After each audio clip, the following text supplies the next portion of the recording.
See this mist? That's ChatGPT sweating. It looks like smoke, but it's actually drinkable water. In fact, every time ChatGPT writes 100 words for you, up to a whole bottle of water disappears from somewhere else. Because the thousands of servers answering our questions heat up like crazy. They are full power radiators running every single time. So to keep them from melting, we circulate water that absorbs the heat and evaporates into the sky. The result, this Google data center in Oregon drains the equivalent of 500 Olympic swimming pool every single year in a semi-arid region. The water isn't destroyed, it goes back into the atmosphere, but it doesn't fall back where we took it from. Water isn't destroyed, but the fossil aquifer doesn't recharge. While rivers in the Middle East dry up, Spanish farmers get rationed, deserts expand, and 2 billion people doesn't have access to clean water. The tech giants found a solution. Instead of reducing their water consumption, they move it.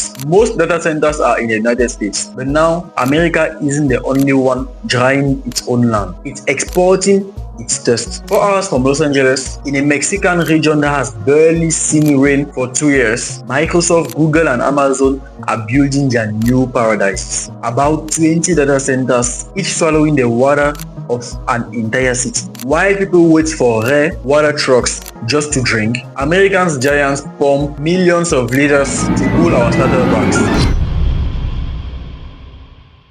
But now, 3/4 of the planet is covered by water, but the water we can drink is just 1% of all the available water. So 2 billion people have no clean water, yet our servers swallow 1 billion liters per day, enough to give 20 million people drinkable water. It's not just AI, streaming, gaming and e-commerce still makes up the majority of data centers traffic, but a ChatGPT request consumes much more than a Google search. It requires more consumption, more energy, and therefore more cooling. But why do we use such a precious resource to cool servers? Because faster cools 10 times faster than air. Giant fans would cost a fortune in electricity, and closed-loop circuits are much more expensive to build. So the math is simple. And since machines rust when exposed to untreated water, most of the time we choose drinkable water. On paper, it seems small. Data centers use less than 1% of global drinkable water. Agriculture uses 70% and industry 20%. But the issue is that they don't place data centers randomly. They put them exactly where every drop counts. More than half of new US centers are built in areas where there is already water stress. In Arizona, 8 million residents ration water, and 30 data centers are being built in the region. In Texas, drought is severe. Pools are empty and Meta deploys the most powerful servers there. California just came out of a state of emergency and Google opens a new center there. The geography of thirst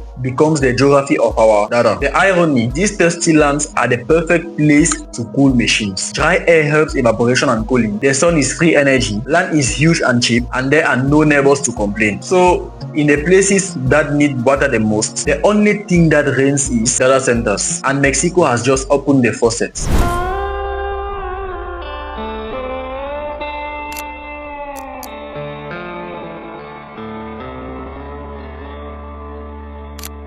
Welcome to Querétaro, a semi-arid region in the central Mexico. It rains less and less. Main dams have been nearly dry for months. Fish don't grow large enough to be caught. Water reservoirs are at historic lows. Even cacti are drying of thirst. Groundwater depletes than it recharges. Life becomes a survival. Families have no water in their taps. They wait for the honk of water trucks once a week if lucky, and every 2 weeks if not. Society falls apart. Their water jugs get stolen at night. Schools close for lack of hygiene. Farmers watch their crops die. And few kilometers from this agony, Microsoft is building 3 hyperscale data centers. Massive infrastructures hosting tens of thousands of thirsty servers. Why build water guzzlers at a place where there is no water? Because it's profitable. A Mexican technician costs as much as a Californian intern, and electricity is 40% cheaper. When you consume the equivalent of an entire city, that matters. Querétaro offers all the benefits of a desert: abundant electricity, stable weather, dry air, proximity to the US market, and hectares of land nobody competes for. But the decisive advantage is a government that says yes to everything. In the US, building a data center means years of lawsuits and local pushback. In Mexico, Dr. Mauricio Curi rolls out the red carpet, free public land, express permits, and personal meetings with executives. Querétaro becomes the tech Eldorado, with less water than Arizona and less regulations. So in 2020, Microsoft arrives with a $1 billion check to build 3 hyperscale centers. Amazon follows, then Google. Very quickly, $10 billion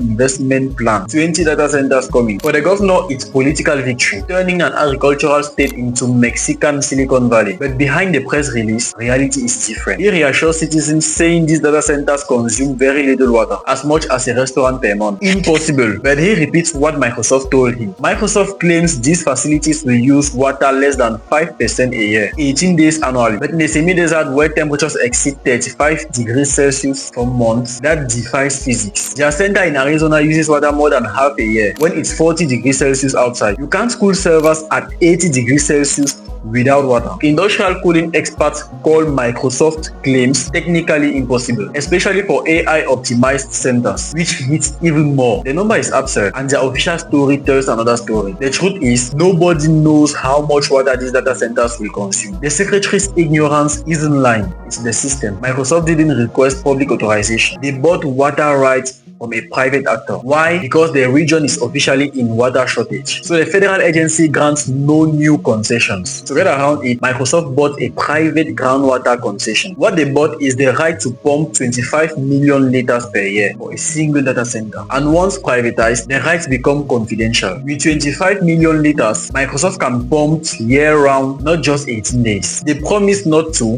but contractually, nothing stops them, and nobody can verify. This method is routing. Target vulnerable countries, promise jobs, pump quietly. Today, half of all data centers are in the US, where their test is being exported. In India, new data centers add pressure in already vulnerable regions. In Uruguay, Google planned a massive center using 7.6 million liters per day, while locals drank salty water. People protest, but often too late. These disasters multiply in the shadow. Each new data center is a local crisis overlooked by global statistics, and many local crises become a global problem. In 2030, in just 5 years, the world will lack 40% of the water we need. This is not fear-mongering, it's a UN calculation. The Middle East and North Africa, who lost more than 14% of their economy due to thirst, entire countries will collapse. Entire countries will collapse. Millions will flee as climate refugees. We are told AI will solve everything: climate change, medicine, agriculture, drought prediction, and I partly believe it. But while we ask ChatGPT to save the world, it's drinking the water of those who have none. Facing this crisis, companies play the usual joker. Innovation will fix everything. Closed loop cooling, underwater data centers, more efficient quantum AI. Tomorrow's tech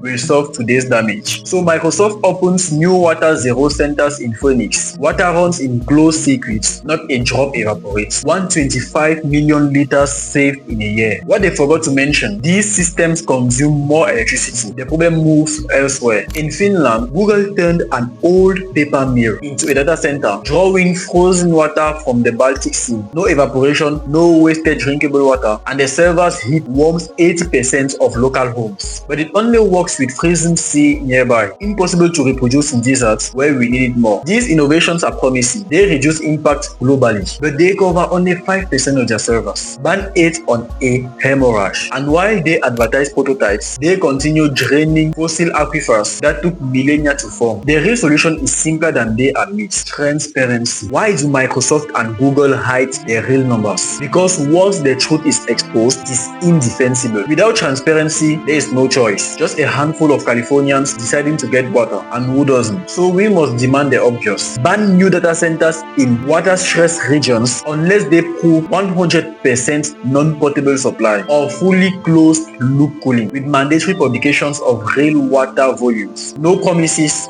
numbers. If it's physically impossible, then we don't build a jacuzzi in the desert. Innovation must prove it can exist without stealing water from others. AI is here to stay. I use it, I believe in it, but every use is a moral choice. Every generated image draws from aquifers that takes 300 years to refill, if they ever do. Our digital empire is thirsty, and as long as we refuse to see it, it will keep drinking other people's water until it reaches our turn. We built an intelligence that can calculate everything except the human cost of its existence. Thank you all. Subscribe, like, share, save, download, do everything, but please make the right choice. Ciao.